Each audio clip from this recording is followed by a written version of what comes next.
जय नमो नमः।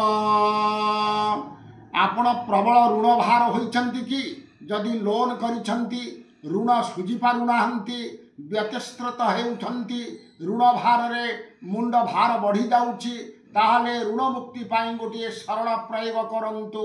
आसंता काली नवेम्बर 15 तारिख संध्या 6:30 पर आपण घरे प्रयोग करंतु।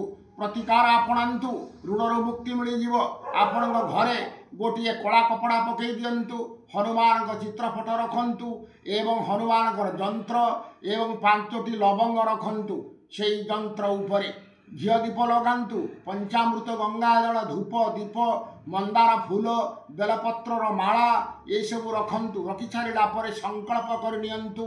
तापरे आपण जंत्र प्राण प्रतिष्ठा करंतु।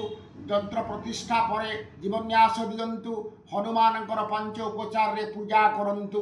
5टी फल समर्पण करंतु हनुमान पाखरे। सरीगला परे जंत्र प्रतिष्ठा हो गला। तापर गोटे मंत्र मु डाकुची, यही मंत्र को 108 थर जप करंतु रुद्राक्ष माला द्वारा।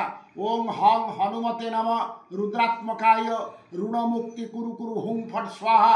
यही मंत्र को 108 थर जप करंतु। जप सरीगला परे प्रणाम करंतु।